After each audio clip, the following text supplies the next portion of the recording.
Hello and welcome to the Arsenal Ramble. As ever, hosted to you by myself, Dom, and my co-rambler, Dave. On today's episode, we're going to be having a little discussion about our season so far, how we've gotten ourselves into the current position we find ourselves in, and then we'll answer some questions that you lovely listeners have sent in to us via Twitter. But before we dive into all of that, Dave, how you doing, mate? Yeah, I'm all right, thanks, mate. Yeah. Have you been up to much this week? What have I been up to? I've been working away actually in sort of the Epsom Croydon area for work. Okay. It's good to be back though. I'm You're not a fan of the Epsom Croydon area? It's intense. It's intense. That's the most diplomatic way of saying that. Puts it I think. politely. Yeah. How about you, mate? How are you? Yeah, I'm good, mate. I'm a bit tired. I've been moving house over the last few days. Yeah. Got the keys on Thursday, so Yeah, congratulations. it's one of those things where it takes so much planning and so much effort to take all your furniture apart and make it back together and replumb your washing machine, things dripping everywhere and having to clean things. But yeah, we got there, and I don't have any internet at the minute, so I'm currently in your studio. Yes. Yeah. Well, I'm glad you got your new place sorted. Yeah. So let's dive right into today's content. I was going to ask you. We should probably start off with the start of the season. New arrivals that came in the summer. How transformative have these players been in the starting 11? Could they have been the missing piece to the Arsenal victory puzzle? Well, I think we've certainly built upon the summer signings of the season before, if that makes sense. We seem to have further strengthened the squad depth at the same time as adding real first 11 quality players. Yeah. Obviously, the name that springs to mind is Jesus. I think the biggest difference in the team this year compared to last year is Jesus and that work rate that he brings. Not necessarily the goals. We'll probably touch upon that a bit later on, but we've said it many a time before. He brings so much more to the team than just goals. And if you compare that to Lacazette, for example, or Aubameyang in the first half of last season, they weren't scoring goals. They weren't really doing much else, and it was almost like playing with 10 men at times, if you can remember. So just having Jesus, I think that's really transformed our attack. Yeah. Zinchenko, I think, is another key signing. Unfortunately, he has had his injury troubles this year, so he's not probably played as many minutes as we'd have hoped. But when he has played, I think he's been brilliant. He's added that extra dimension to our game, allowing him to push up into midfield to strengthen the midfield and allow Xhaka to bomb forward, and he can pick up the pockets that Xhaka leaves. And I think that really has evolved our team. And somebody who isn't a new signing but seems like a new signing, William Saliba. How great has he been this season? Wow, yeah, what a player. I was getting a bit worried because we've had him for 2 or 3 years now, and he's been on loan after loan, and all the sort of rumours online were suggesting that he didn't really want to be at Arsenal. Yeah. But at the same time, there was nothing concrete, was there? But so no fan really knew what quite was going to happen there. Yeah, but I think everyone could see his ability at Marseille. Yeah. What I found strange about Saliba, especially at the time, is he had almost like a cult following of Arsenal fans that were wishing for him to come back to the Emirates and play. Yeah. And at the time, I was looking at it thinking, well, he's never actually played for the club. No. Like, how can people be so desperate for him to come back to the club that we're willing to sacrifice our own morals, etc.? But he's just proved me wrong, to be honest, because I genuinely thought we could either take or leave the money. If someone put a bid in for him in the summer, I would have thought, yeah, we could take the money. We've made a bit of profit on him. But no, I was definitely wrong on that one, and I'm so glad that he's in our team. Yeah, he really has transformed our defence. And I never thought that could even be possible, because Gabriel and Ben White were pretty solid last year. I don't think there was many fans really crying out for us to sign a centre back or anything like that. But it's actually worked wonders by having Ben White, Saliba, and Gabriel on the same team. It has made us probably the most defensively sound team in the league. Um, yeah, Yeah, and when we started the season, and I saw Saliba came into the team, I genuinely did wonder, where is he going to fit in the team? Because we've got Tommy Asu at right back, yeah, we've got Ben White and Gabriel centre back. So there's no way that mm, Saliba, for me, was going to get in over any of those three because they were some of our star performers last season. yeah, Uh, and through a bit of misfortune slash fortune for us in the long run, mm, Tomiyasu was injured. So then we kind of had to put White at right back. yeah, And then that opened an opportunity for Saliba. And it's been ever present ever since then, hasn't it? yeah. It's our strongest back four without a doubt. Which is again, it seems strange to say because Tomiyasu was brilliant again last season, but you know, if it ain't broke, you don't fix it. It's like when Arteta decided to chuck Emil Smith Rowe and some of the kids in on mm, Boxing Day. Was it last year or the year before when we played yeah, Chelsea? yeah, it was the year before. A Yeah, year before, we absolutely bossed it, and then he thought, "Oh, you know what? I'm going to yeah, stick with this team," yeah, exactly. Yeah, and it's not really changed since. Although I'm really excited to see Smith Rowe get back into the team once he's up, fit, and ready back from his injury. yeah. I've seen some photos of him floating around on the online, and he does look in good shape. I think the rumors are that he'll be back January time. He'll start training again late December. I think he's Mm, going to join the lads out in Dubai at the training camp. So yeah, yeah, he's going to be big for the second half of the season, and he's yeah. a welcome return. And another one of our incoming transfers from the summer was Fabio Vieira. Yeah. How would you sum up his season so far? Well, he's a young lad, come from a not so strong league. So I think you have to give them a little bit of time to adapt. He started off really strong, didn't he? He had some really good cameos, especially in the Europa League early group stage games. Mm, I think he started with a goal actually, didn't he, in his debut? yeah. If that serves me right. Um, but then recently, his performances have maybe dipped slightly.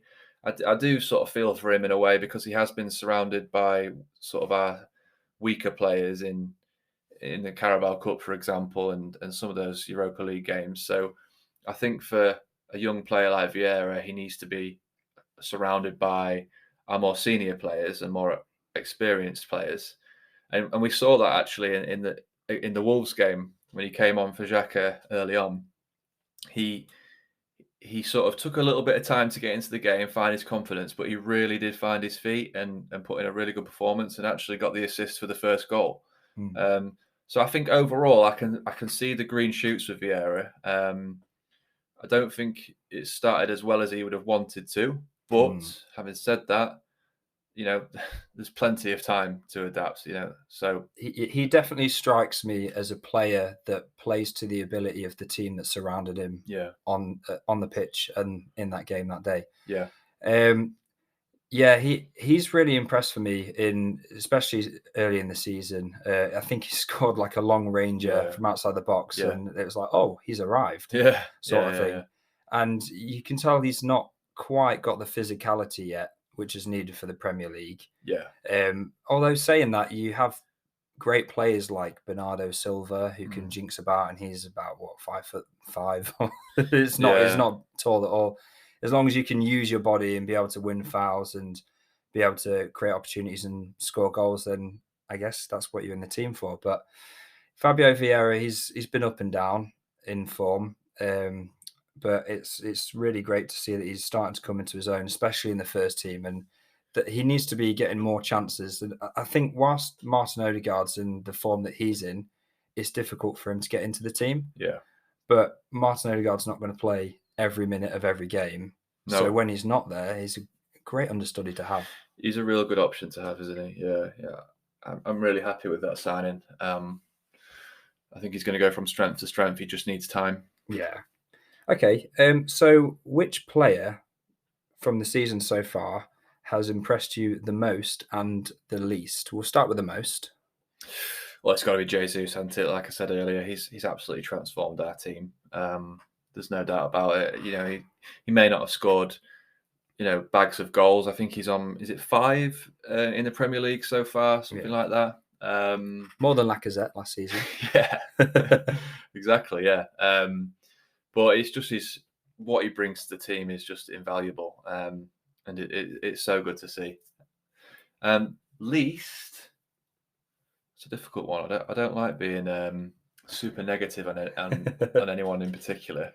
Um, so I guess I would say Vieira is probably the one I've least been impressed by, but that does not mean that I don't think he's got potential. I just think he's had Yeah. a bit of a slower start. It does take time to integrate to the Premier League, especially when you come from the Portuguese league, which is nowhere near as strong as the Premier League. So Yeah. it will take him time, and I've got faith that he will become a great player for us. How Yeah. about you? What are your thoughts on that? Well, just to add to your Jesus point, he's not mine for most, but just to add to your point, it's the way that he presses, which is just so impressive.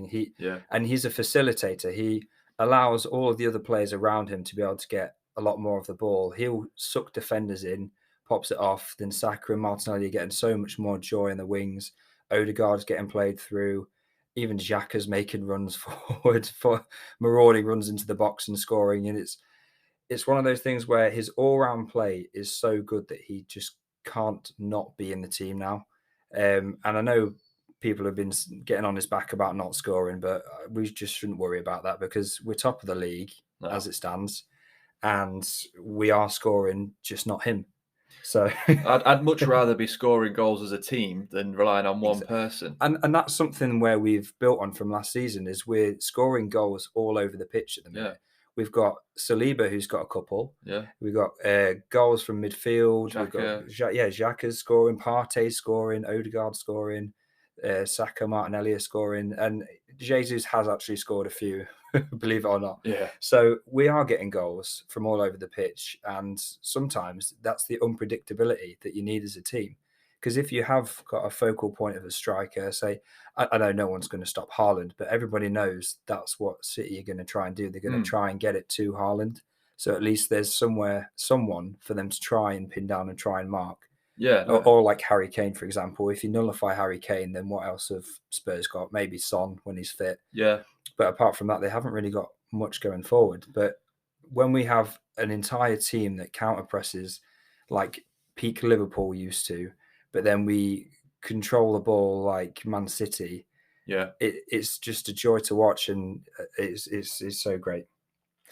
Yeah, I completely agree. The pressing from the whole team as well is on another level. It sort of started to develop that press last year, and it was really effective then, and now it's just gone on to a whole new dimension. Mm. You often see Odegaard as that final player as well, pushing up on the press. He just seems to have bags of energy all game, which is just Yeah. so key to that press. So to answer your question before we went around the houses a little bit Rambled there, on. rambled on.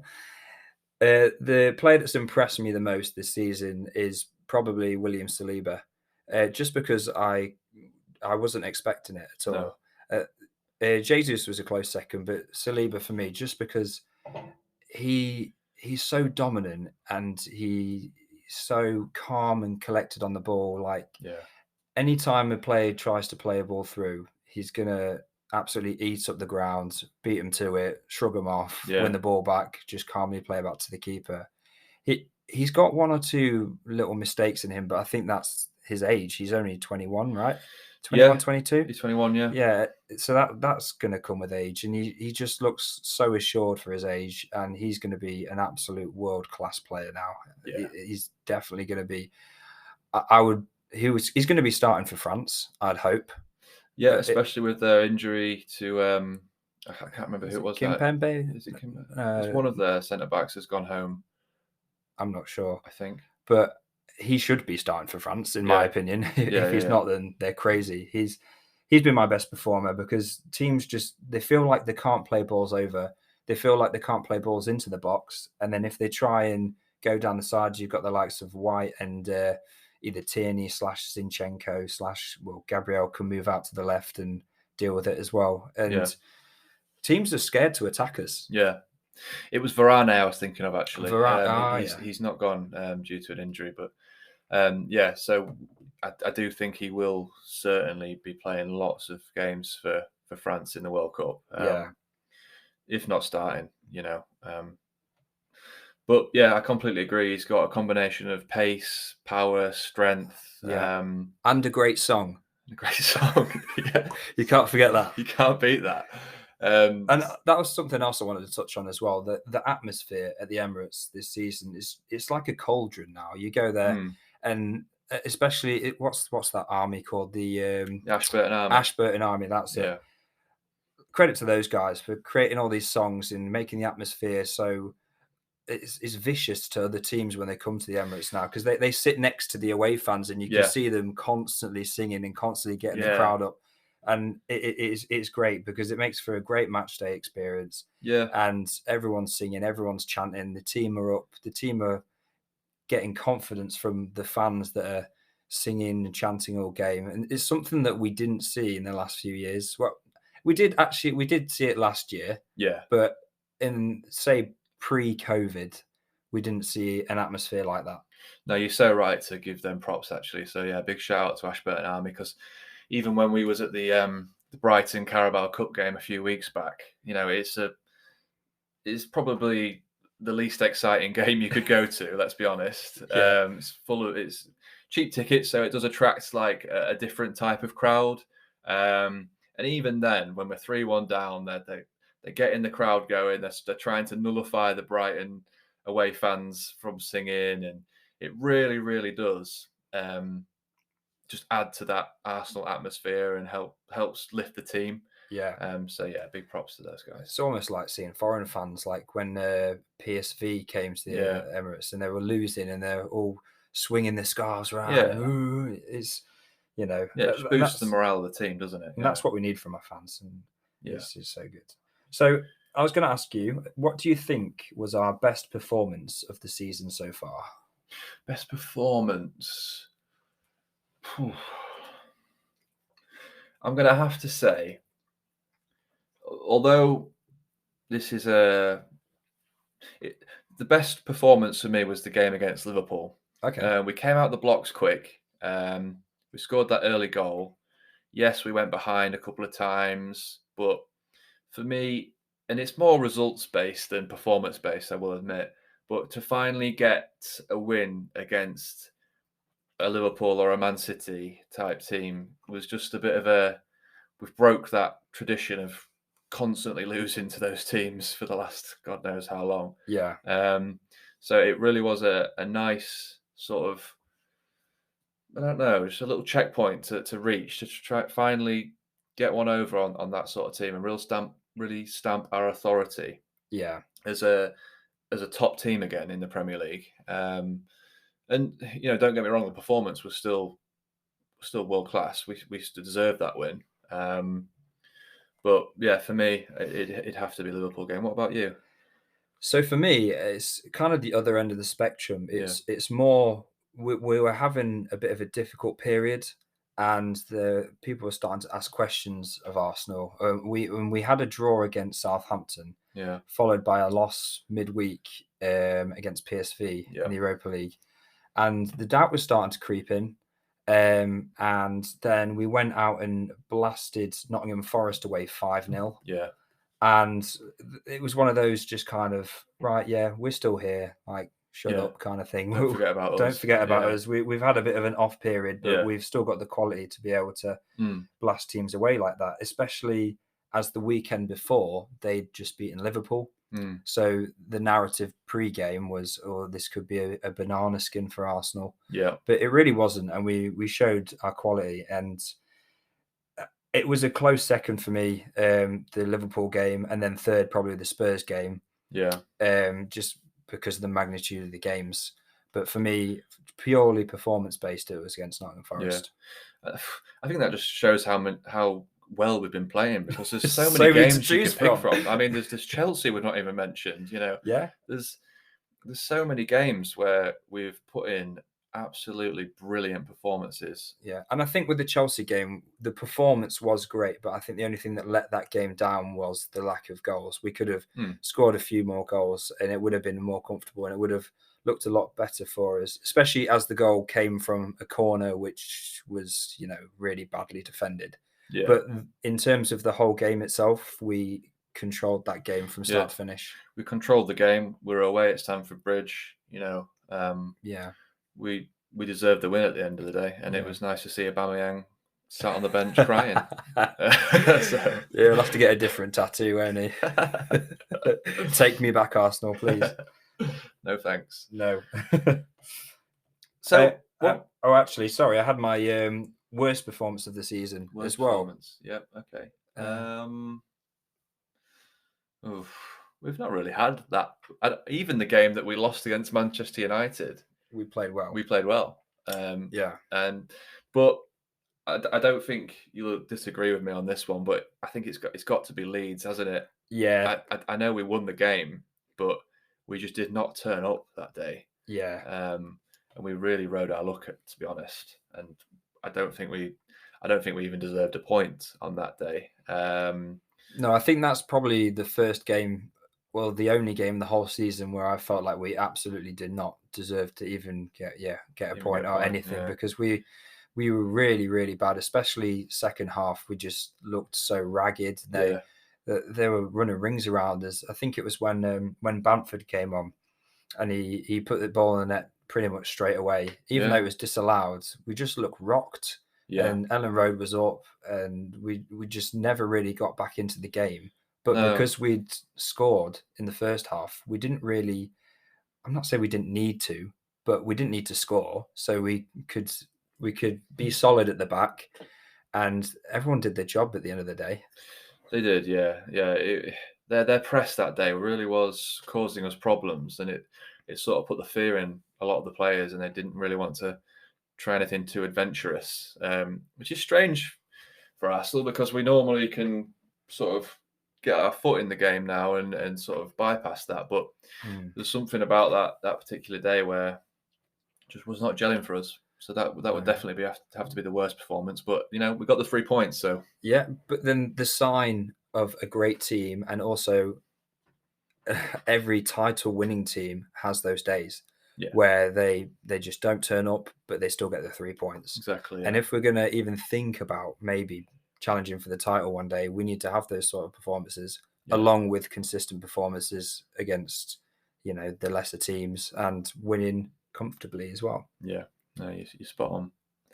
So I've got a question for you. Okay. Um, do you think you know Arsenal are running on good fortune at the minute, i.e., not got many injuries or other teams underperforming and we're capitalizing on that points wise, or maybe we've had a bit of an easier start to the season than other teams. What are your thoughts on that? I do think it's been a bit of a recipe for success for us, really. We have had a bit of good fortune to start the season with, you'd say, relatively easy fixtures, but then the teams that we beat, like Crystal Palace away, they beat Liverpool at home. Mm, So the teams that we are beating, other teams are dropping points yeah, against. Brentford too. Exactly, yeah. Yeah, Brentford beat Man City, didn't Yeah, they? So it you could say we had easier fixtures at the start, but then if other teams are dropping points to get them against them, then there is no. I know it's a bit of a cliche, but there is no easy game in the Premier League oh no, there isn't, no. unless you're Arsenal. Because when we beat them, they're an easy team. But Yeah, then if other teams lose to them, then they say there's no easy game in the Premier we've League. had that a lot, haven't we, this year? Yeah. Everyone seems to be like, oh yeah, you've only played easy teams, and then we'll play a few more, and then it's, oh, you've only done this, you've only done that, you're only 14 games into the season, you Yeah. can't celebrate this season just yet. Wait It's for the next test. Yeah, wait for the next test, wait for the next one. Yeah, it's never ending, is it? It just Yeah. seems to be a way to try and put you down or to shoot you down. But Yeah. But then in terms of the no injuries thing, we've definitely been very fortunate with that. Do you think? Yeah, because players like Thomas Partey were missing for so much of last season. Yeah. We've not lost. We have not really lost. Is White, Saliba, or Gabriel been injured at all No, I this don't think season? I so. don't think any of those have been injured. No. We've been unlucky at left back, but then we've had 3 left backs, so we've had cover, which Yeah. I guess you could say that's good for the recruitment side. Yeah. Um, Unlucky with Emil Smith Rowe, but then you've got Martinelli, who's he's just as good, if not better. Yeah. Saka's had a few knocks here and there, but he's indestructible. So, Yeah. and yeah, I think we have been pretty lucky with Yeah. having no injuries or very few minor injuries that puts them out for maybe 1 or 2 weeks. Yeah, I suppose we had El Neni, didn't we, at the start, and everyone was panicking. And I think it was still during the January transfer window when everyone was crying out for us to get Douglas Luiz in because of this injury to Partey and El Neni at the same time. Yeah. It only really affected us for a handful of games, and to be honest, I think that the right decision was made to swerve on Douglas Luiz in the end, because now we've got both of them back, and whilst I do think El Neni is nowhere near as strong as Partey, I still think he's a good option, to have if Partey is out for a game or two. Long term wise, probably not. Mm. We're going to need to maybe look to strengthen in the future. Yeah. But yeah, I think you're spot on with Partey. I think, well, spot on with the injuries, I should say. But Partey is the main one that we need to keep injury free, because if you just look at the statistics of games played and games Partey has played to games won, it's almost night and day compared to the games we've not had him and Mm. maybe not won as many. So I think he's key to our midfield. And it's the same as for Saka actually as well on the right, because if he's out, who have we really got to replace him Yeah. that's like for like? There isn't. So to keep those two free, injury free, I should say, has been good. Yeah, I completely agree with you there. As you're saying about Saka, there's no one that could really replace him. There's Reece Nelson's he's done all right recently, and there's Marquinhos who's a potential future understudy, but there's no one that's anywhere near his kind of level, really, is there? No. And even Jesus, he's not really been out of the sides, and there definitely is a drop off when Nketiah comes into the team. So having him stay fit as well has been really good for the team. Yeah. Okay, we're going to have a little break there, and we'll be back for part 2 after the break.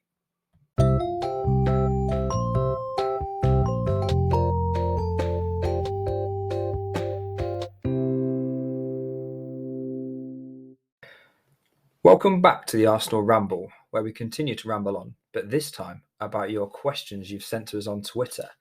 If you'd like to send us a question for the podcast in future, then just tweet at Arsenal Ramble _. So the first question we've got is from God's Child, who's at AFC Timmy on Twitter, and it is Mudryk a level raiser?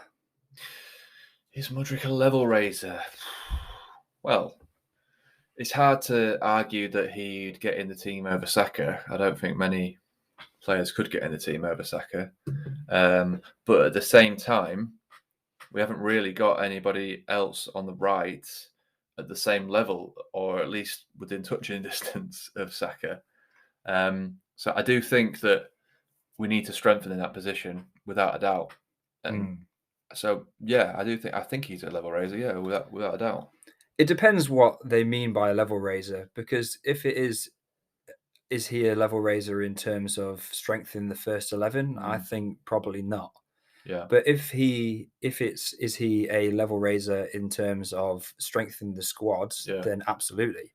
So, I mean, football it's a game where you need to use your whole squad. exactly. Yeah, So you got to say, yeah, he's a level raiser. yeah. But for the price that they're, is it 60 million that they're offering? Well, I thought he was saying 100 the other day. 100, crazy, Yeah, crazy money for someone who's not really proven himself too much yet. yeah. I think he's actually come out on record saying how disappointed he is that their sporting director has said about that being his price tag, because obviously that sort of prices him out of a move. No one's paying that money for anyone in this market. Yeah, they're just trying to protect their asset, aren't they? But at the Yeah, same time, it does block him a move. It's kind of like the Vlahovic stuff all over again, where they were quoting so much money for him, and the same with is it Isaac? yeah. What were they quoting for him last season? It was in January, wasn't it? It was like 70 odd million, So wasn't it? yeah, and he's not worth that, really, is he? No, no, not Look at at what all. he's doing at Newcastle. I know he's been injured, but he's not been great. No. Yeah, I think I think you have to say he is going to be a level raiser, because we're going to be playing a lot of games thick and fast, and the same starting 11 won't be playing every single one of those games. We're No. going to have to rotate. Um, so we need a player in that position, and if that's Mudryk, then Yeah, yeah, and the thing is with Mudryk as well is if you're going to look at him where he's going to be in the squad, his position in the squad will be going up against the likes of Reece Nelson or Marquinhos. And mm, if you're saying is he better than those two, I think he probably is better than those two at the minute, and he's definitely got a higher ceiling than yeah, them both. So yeah, he definitely would be a level raiser. yeah. I think y- you'd have to say Marquinhos is likely to go out on loan in January. The games are only harder in the second period of the season, so he's very unlikely to get any minutes. So I think a loan is quite likely for him. Hmm. Nelson, although he has done well recently, I'm just not sure about his future at Arsenal, to be honest. So yeah, it's the one position that we certainly do need to strengthen in. Yeah, nice. Always nice to see a new signing come in if we do get him. Yeah. Okay, so we've got another question here from Vishal Krishna, and that's at Vishal_06, who says, "Should we go strong in the FA Cup, considering we got knocked out so early in the Carabao Cup, to add a chance of silverware, or should we just purely focus on the Premier League and Europa?" Now, this is such a difficult question to answer because, of course, you want to win every single competition that you're in. And I think that's the same way that Arteta's going to see it as well. But saying that, it depends where we are at the latter stages of the FA Cup. Mm, If we're still top of the table, then it's going to be on the back burner, isn't it? There's no way he's going to be thinking about the FA Cup yeah, if we're that high in the Premier League. It's got to take priority. However, I think Europa League and FA Cup, I don't know which one I'd rather win. Obviously, Europa League, it's a European title and it gets you into the Champions League. But if we're already in the top four, I think if you go for the Premier League plus the FA Cup, it's more prestigious, no? yeah. No, yeah, I know what you're saying. Yeah, it's sort of, you need a bit of context, really, don't you, to answer that question, Yeah. and that context will only be around once we're further into the season. Yeah, because before you've even started the competition, if you say, should we take the competition seriously? You'd be like, well, yes, Yeah, we should. yeah, But it all depends on the state of where the club is in the league, where the club is in the Europa League, I guess, at the time. yeah. But if you're saying, should we prioritize the FA Cup over those two competitions? I'd say probably not. No, no, I'd agree. I mean, I love the FA Cup, and it is Arsenal's cup. At the end of the day, we've won it the most out of any English club, and I, I do hope that we can go far in it. At the same time, I also hope that we can get a couple of lower league opposition teams that we can maybe put our B team out against and progress us to the latter stages of the FA Cup, Yeah. and then maybe we can go a little bit stronger, in the semis or final if we can get there. Yeah. But I think if it's clear to us that we're not in the running for the title or really the Europa League, it would be great for this group of players to be able to win some silverware because this team's got everything that they need to be a title winning team title winning is in terms of FA Cup, League yeah, Cup or league title, any sort of silverware apart from actually winning some silverware themselves. yeah, So it would do so much for the confidence of the team to actually be able to win some silverware. So yeah, I guess they should definitely go for it, but it mm, shouldn't be a priority. no, Okay, so we've got another question here from Andrew Fogarty, who's at Andrew Fogarty on Twitter. Are the pundits too focused on last year's disappointment, failing to take into account the new arrivals, big departures, and the fact that this team is now a year older? Seems to me like they're ignoring what a record breaking start to the season we're now having. Hmm. I think more and more pundits are definitely starting to take Arsenal's season a bit more seriously. I think maybe after like 5 to 10 games, they thought it was more of a just a spur of the moment type thing, Hmm. and if we maybe just got a bit lucky or whatever. But I think that more and more of them, especially the sort of the main ones, Gary Neville springs to mind, that they are starting to give us a bit more credit. I think. Yeah, pundits are starting to realise that this team is the real deal. Hmm, I feel like in the last few seasons, we've always been looking at the team, seeing that there's missing pieces to the puzzle, hmm, especially at centre back and especially up top, because everyone saw last season that we weren't scoring enough goals from Lacazette wasn't scoring enough goals. yeah, And we all saw, well, I think we lied to ourselves, really. We said, Lacazette, he's got the work rate, but he's not scoring goals. But from seeing what Jesus is doing this season, Lacazette really did not have great work rate. no, He looked like he put a shift in, but he's not half the player that Jesus is. He he got stuck in, he dropped deep, but he couldn't then make a neck breaking run to then get into the box and get on the end of it, or no, help create the chance at the end of it. yeah, So yeah, yeah. I think you're spot on with that. okay. So we've got an open-ended question here. It's not actually directed to us, but it was directed at Twitter from Mr. Darren Bent himself. Who is a Uh, Gooner, not a Tottenham fan. A lot of people seem to mix that up. so he said, "Would you take Ronaldo at Arsenal in January?"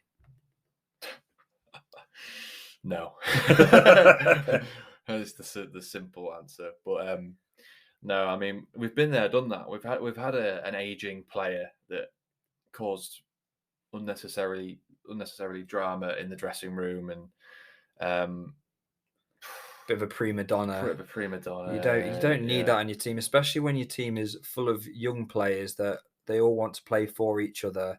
They don't need someone to come in thinking that they're better than all of them. no, To it's not even like the role model thing. They would look at him and be like, "We need to emulate him." yeah, And we don't want people throwing the toys out the pram every time something goes wrong. Every time they get picked, they start kicking off on the bench. It's not a good example to set for young no, players. no.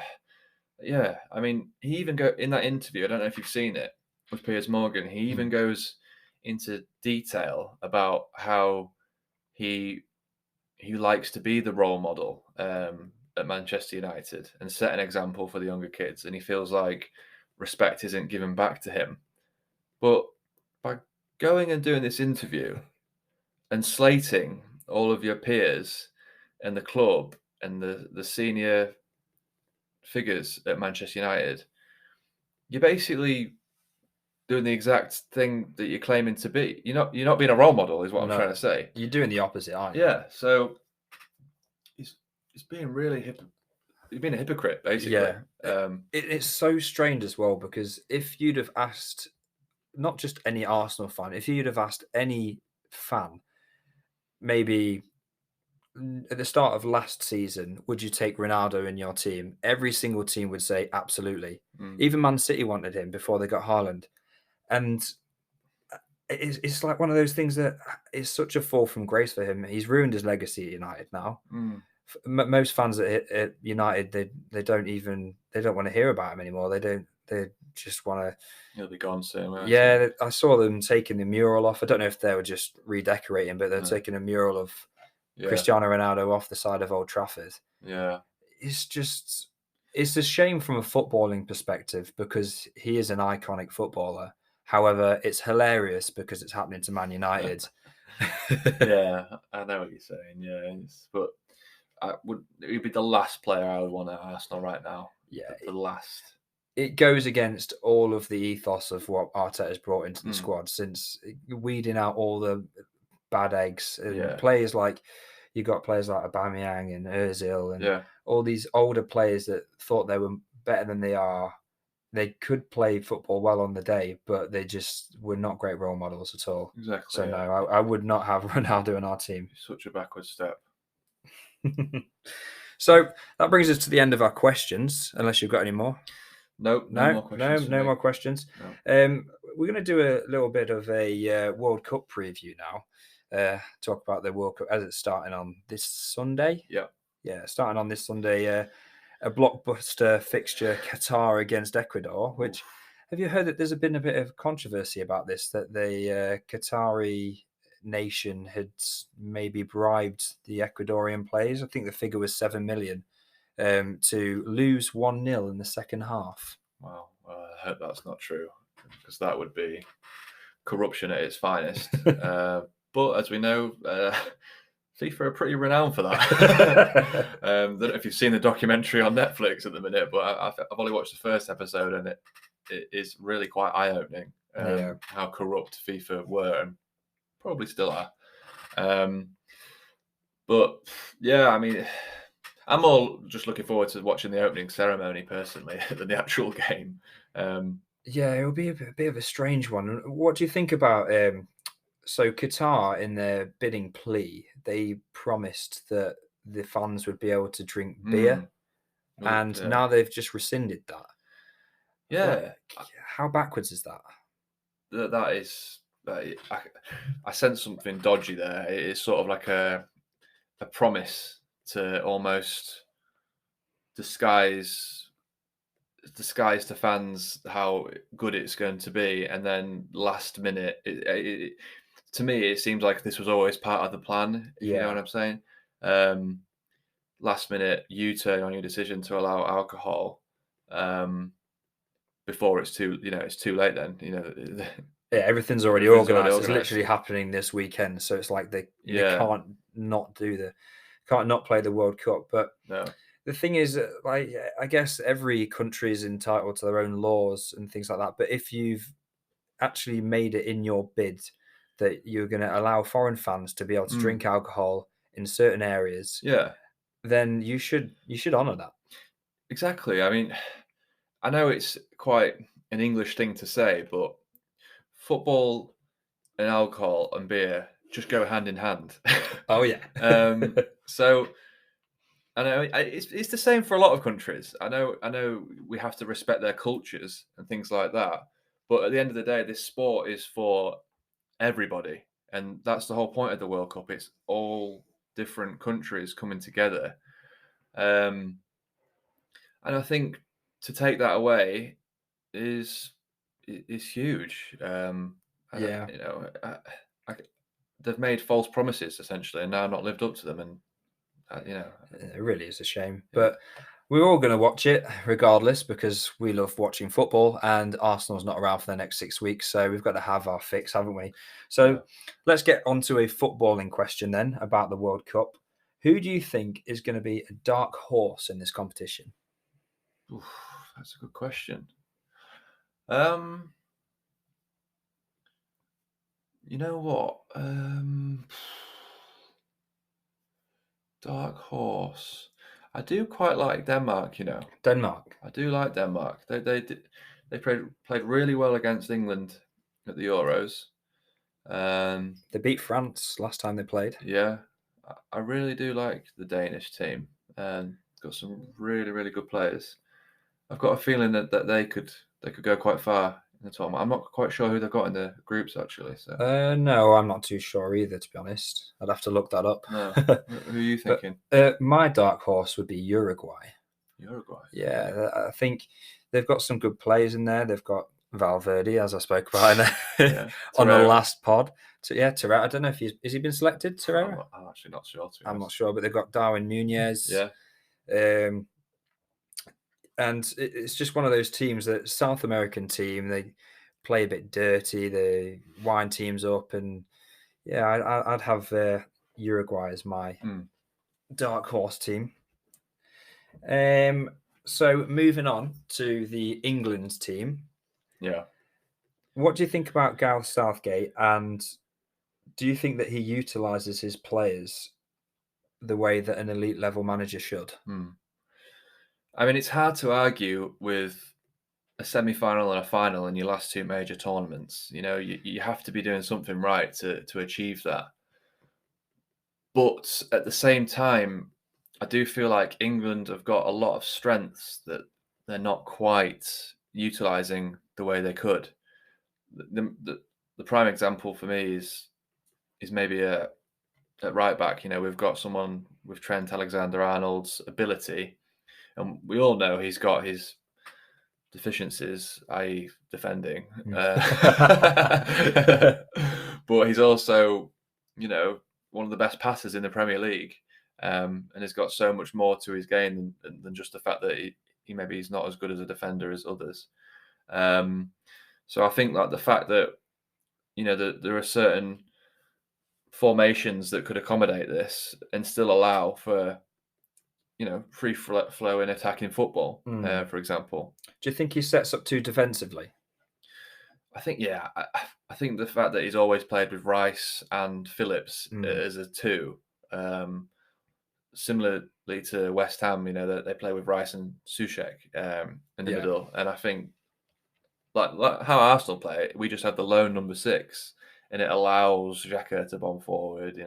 If England were to adopt a similar system, um, Basically, England should just get just be Arteta in Arsenal, charge. basically. Just be No, Arsenal, yeah. no, don't do that. Yeah, no, yeah, we don't want to lose him.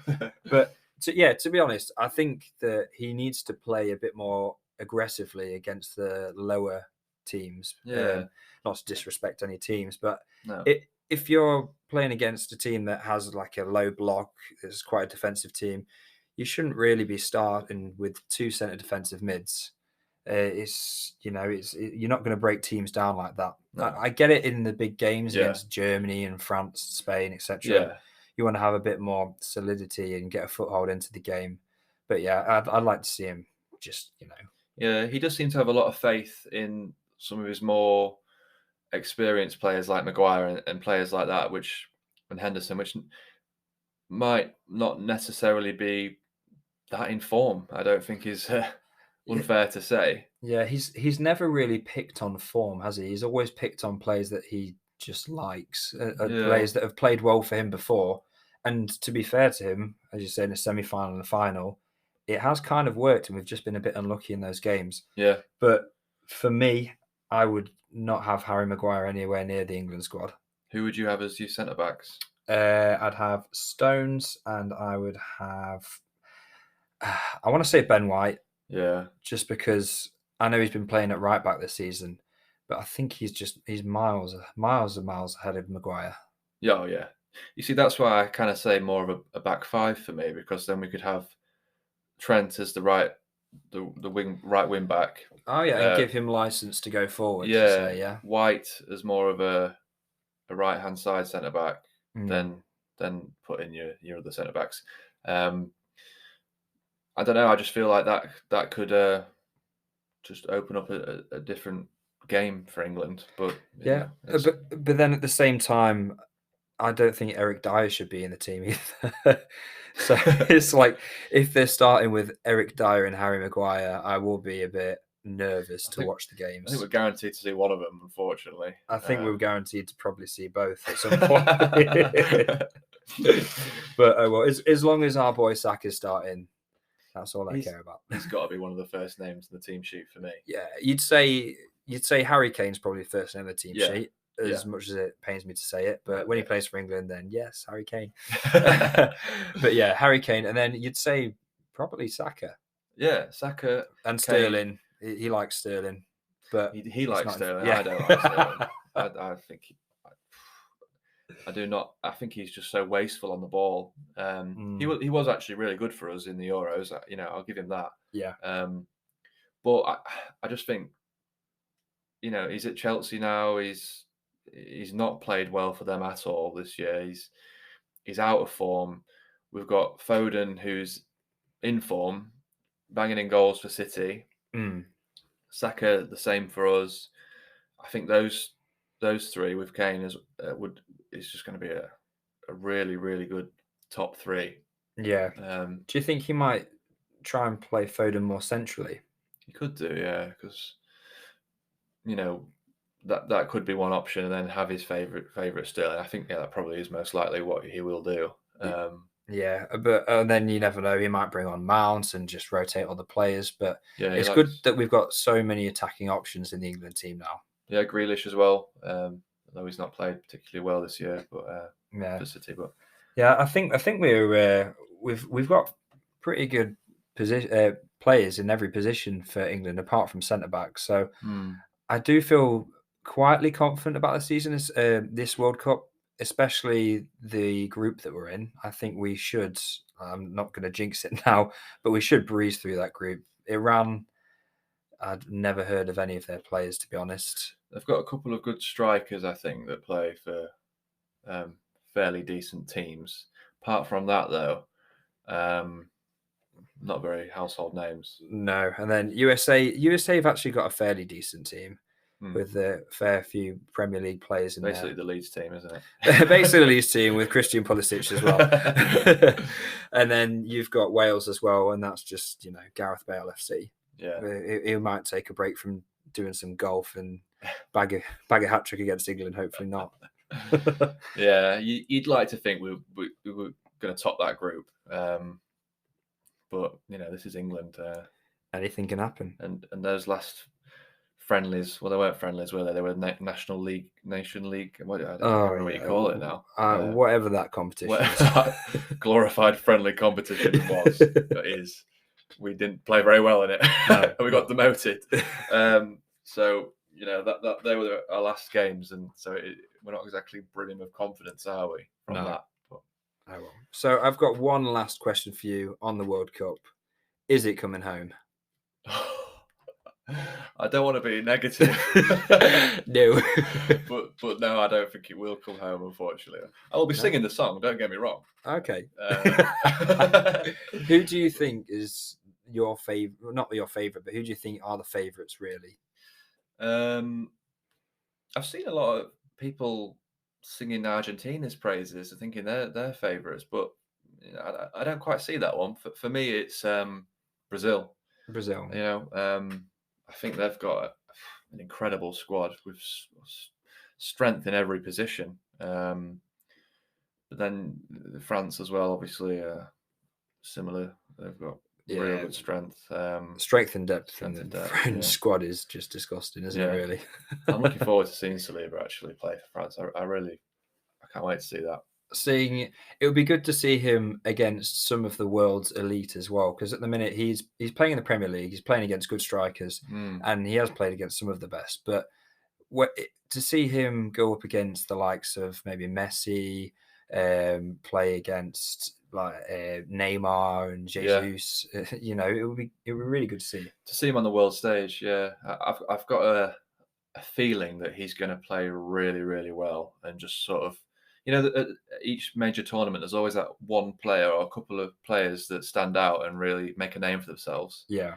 I think he's going to be one of them. Yeah, and then he's going to demand so much money from us. Well, that's why their agents are waiting till after the World Cup to sort these contracts out, and I Yeah, really can't blame them. yeah. Well, at least he'll be worth a lot for us. So Yeah, yeah. Okay, that's going to bring the end for Arsenal Ramble this week. Thank you for listening, and take care. cheerio.